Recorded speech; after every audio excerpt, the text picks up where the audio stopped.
Today we're going to be looking at what is meant by the cloud.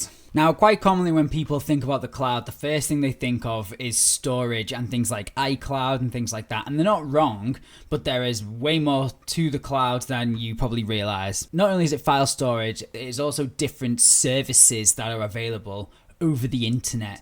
Most businesses will have sort of servers which has and offers storage of files, which is what probably most people think of when they think of the cloud. And like I said, that is right. But what's really handy about it is because clients can use and access their files and the services over the internet. So sometimes this can be referred to as a cloud application. So there are tons and tons of different applications that you can access, quite often for free as well. And so some examples of it might be like a Google Slides, for example, or it could be Google Docs. And you've got other ones which are really common like Teams. And as we know, that was a massive thing that was used during lockdown because then people could access all of their files and still communicate and speak to each other with online lessons and things like that.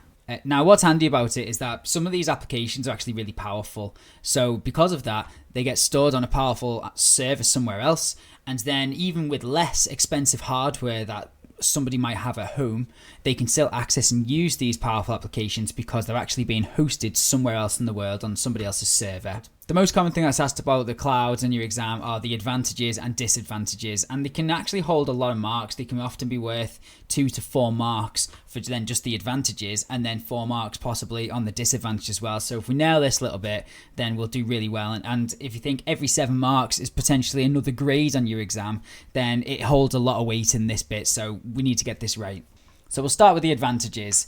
So the first one is it's easy to increase how much storage you have available. Now, if you were a business, if you need to then back your answer up with why that's an advantage, you might start with the free version where you've got a certain amount of storage. But then let's say you start running out of storage, then you can pay and immediately get that extra storage and it's available to use straight away.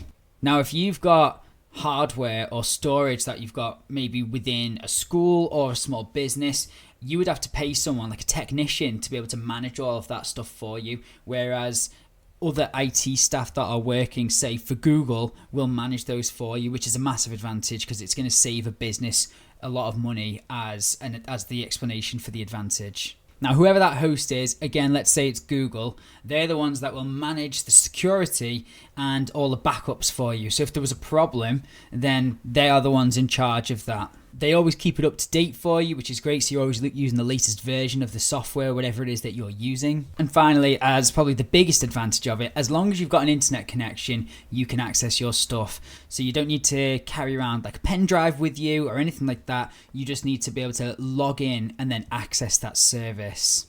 Let's have a look at the disadvantages of the cloud.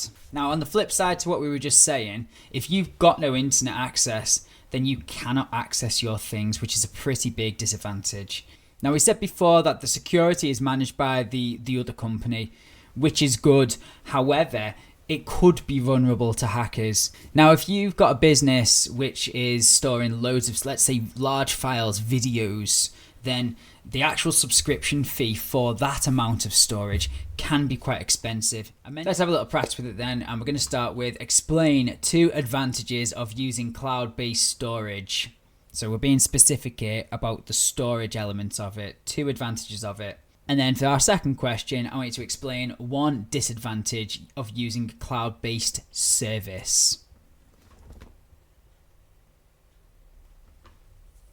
Right, let's run through the answers then. So to start with, explain 2 advantages of using cloud-based storage.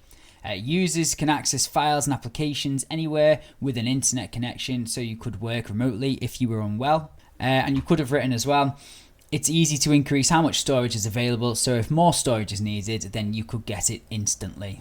And potentially here's an answer for explain 1 disadvantage of using cloud-based services. So subscription fees for the cloud storage and applications can be expensive, which might be necessary depending on the service. Okay, that's it for this one. See you next time.